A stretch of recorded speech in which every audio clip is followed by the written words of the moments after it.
Bismillahirrahmanirrahim. Assalamualaikum warahmatullahi wabarakatuh. Perkenalkan, nama saya Salsarah Mainia Mangfiroh dan teman saya Hasna Nur Hafidah. Kami dari kelompok 11 akan mempresentasikan tentang analisis wacana kritis oleh beberapa tokoh. Yang pertama adalah Norman Farcourt, yang kedua ada Theon van Gogh, yang ketiga ada Sarah Milis, yang keempat ada Haryat Moko. Dan yang pertama dan kedua akan disampaikan oleh Mbak Hasna Nur Hafidah. Kepadanya dipersilahkan. Pendekatan utama dalam analisis wacana kritis. Pemahaman dasar analisis wacana kritis atau disebut dengan CTA adalah wacana tidak dipahami semata-mata sebagai objek studi bahasa. Akan tetapi, bahasa tentu digunakan untuk menganalisis teks, dan bahasa tidak dipandang dalam pengertian linguistik tradisional. Bahasa dalam analisis wacana kritis selain pada teks juga pada konteks bahasa sebagai alat yang dipakai untuk tujuan dan praktek tertentu, termasuk praktek ideologi dan kekuasaan. Tujuan utama analisis wacana kritis adalah menyikapi keburaman dalam wacana yang berkontribusi pada penghasilan hubungan yang tidak imbang antar peserta wacana, dan analisis tidak hanya bertumpu pada satu ancangan tunggal, melainkan selalu multidisiplin. Analisis wacana kritis berusaha menyingkapkan ideologi berdasarkan strategi yang menggambarkan positif terhadap yang pertama, yaitu diri sendiri. Yang kedua, menggambarkan negatif terhadap pihak orang lain. Yang pertama, yaitu ada Norman Verloc. Analisis wacana kritis ini menurut Norman Verloc dikenal sebagai pendekatan relasi dialektik. Verloc melihat bahasa, baik lisan maupun tulisan, sebagai praktik sosial yang tidak bisa dipisahkan oleh struktur sosial tersebut. Ciri utama pendekatan ini adalah pandangan bahwa wacana bukan hanya teks, tetapi juga proses produk, distribusi, dan konsumsi yang dipengaruhi oleh konteks sosial dan budaya. Adapun wacana terkait erat dengan ideologi relasi kekuasaan, sehingga selalu ada tarik ulur kuasa dalam pembentukannya. Ada 4 wacana utama Verloc ini. Yang pertama yaitu wacana membentuk dan dibentuk oleh masyarakat. Yang kedua yaitu wacana itu membentuk dan mengubah pengetahuan objek, hubungan sosial, dan identitas sosial. Yang ketiga, wacana itu dipengaruhi oleh relasi kekuasaan yang terkait ideologi. Yang keempat, wacana itu menunjukkan adanya tarik ulur kekuasaan dalam masyarakat. Verloc juga menekankan adanya 3 level analisis dalam pendekatan ini. Yang pertama, teks. Yang kedua, praktek wacana. Yang ketiga, praktek sosial. Selain itu, teks Verloc itu juga memiliki 3 fungsi sekaligus. Yang pertama ada representasi, yaitu teks yang menampilkan realitas tertentu. Yang kedua ada relasi, yaitu teks yang membangun hubungan sosial. Yang ketiga ada identitas. Identitas itu adalah teks yang membentuk dan menampilkan identitas sosial. Tujuan pendekatan DRA ini adalah mengungkapkan relasi antara bahasa, ideologi, kekuasaan, serta melihat bagaimana wacana dapat menjadi sarana reproduksi perubahan sosial. Yang kedua yaitu ada pendekatan Ten-I Van Dyck, yaitu di mana dikenal dengan pendekatan sosiokonotif, yaitu berangkat dari pemahaman bahwa wacana tidak bisa dipahami hanya melalui teks semata, melainkan juga melalui proses kognisi sosial individu yang memproduksi teks serta konteks sosial yang melatar belakanginya. Adapun karakteristik dari pendekatan ini yaitu terletak pada pandangan yang menyatu 3 dimensi, yaitu ada struktur teks, kondisi sosial, dan konteks sosial. Teks dianalisis itu untuk menemukan strategi wacana dan struktur makna, dan kondisi sosial itu menyangkuti proses mental individu seperti wartawan dalam memproduksi teks, sementara konteks sosial yaitu melihat bagaimana wacana itu hidup dan berfungsi dalam masyarakat sekitar.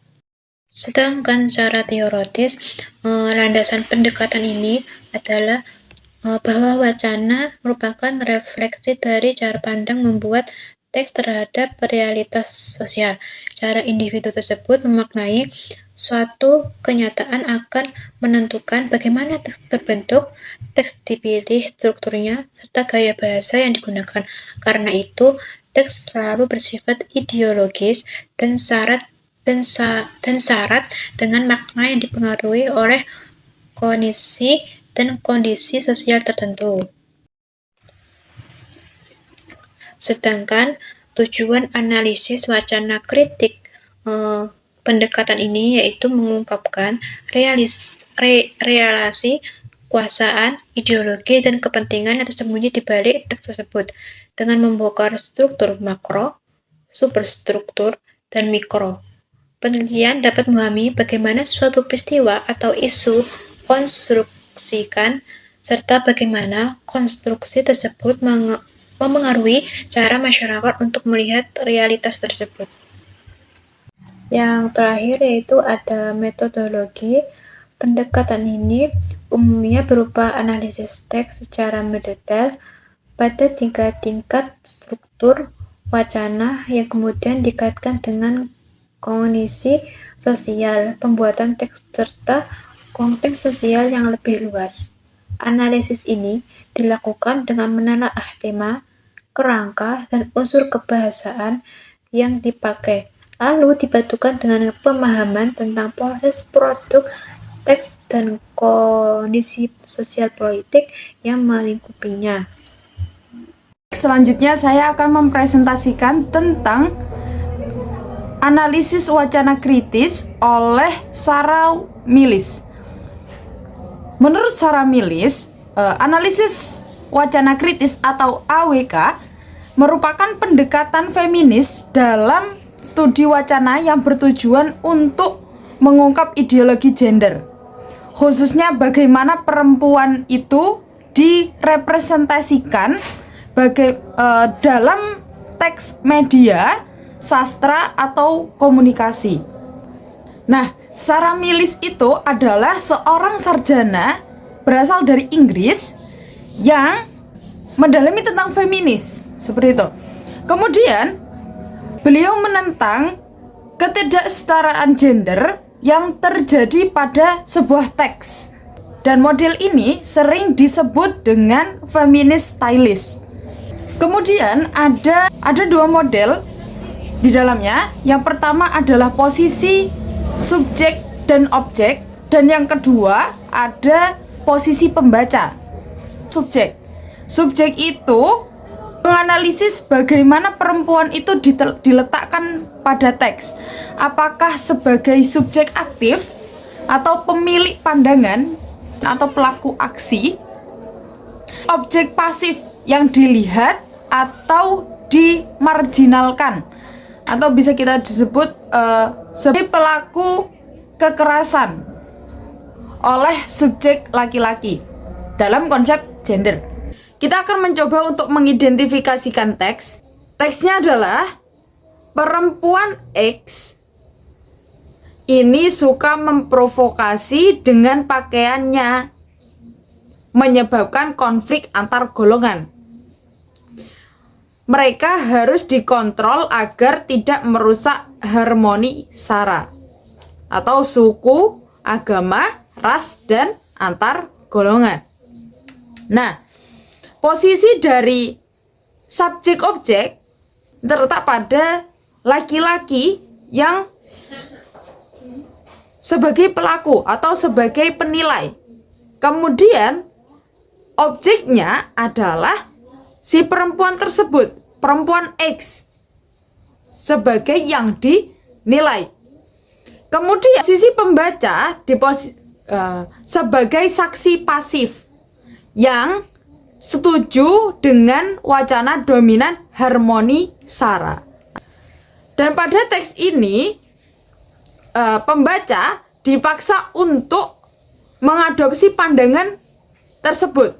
Jadi analisis wacana kritis oleh Sarah Millis ini bertujuan untuk mengungkap dan mengkritik bagaimana bahasa dalam teks atau menantang ketidaksetaraan gender dan diskriminasi berunsur sara, suku, agama, ras, dan antar golongan. Kemudian analisis wacana kritis oleh Harriet Moko hampir sama dengan analisis wacana kritis oleh Sarah Millis. Tetapi yang membedakan adalah Harriet Moko ini tidak hanya berlandaskan kepada bahasa saja. Jadi Harriet Moko ini juga berfokus kepada komunikasi juga. Jadi tidak hanya sebuah teks, bahkan dalam bentuk pidato ataupun media itu juga perlu dianalisis. Menurut Harriet Moko ini, analisis ini digunakan untuk sebagai membongkar sesuatu yang tidak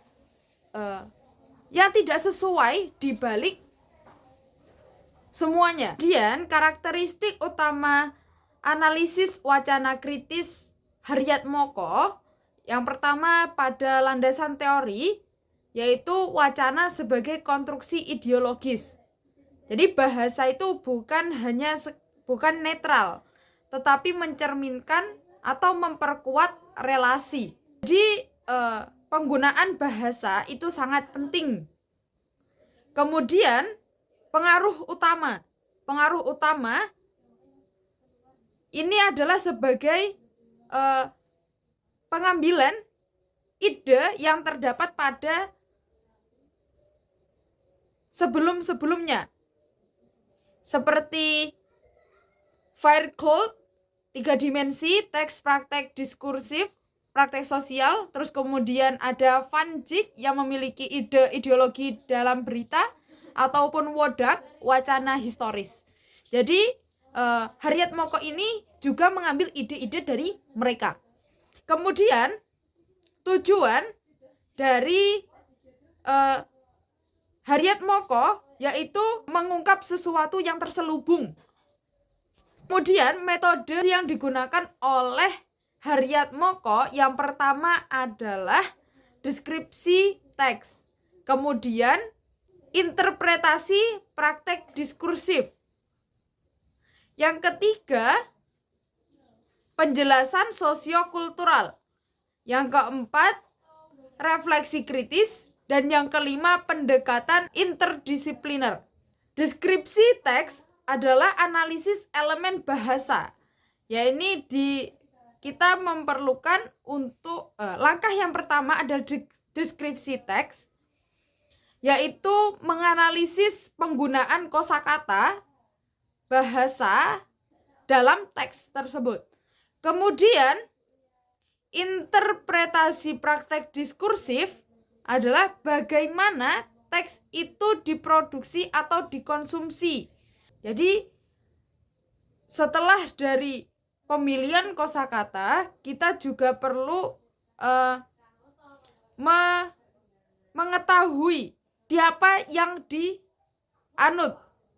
Kemudian yang ketiga adalah penjelasan sosiokultural, yaitu menghubungkan dengan konteks masyarakat. Jadi sesuatu yang dialami oleh masyarakat. Kemudian refleksi kritis. Refleksi kritis ini adalah ungkapan ideologi yang tersembunyi. Mengkritisi sesuatu yang tersembunyi. Kemudian pendekatan interdisipliner, yaitu menggabungkan antara linguistik, sosiologi, dan filsafat untuk analisis holistik. Presentasi dari kami, apabila ada salah kata atau salah ucapan, mohon dimaafkan. Wassalamualaikum warahmatullahi wabarakatuh.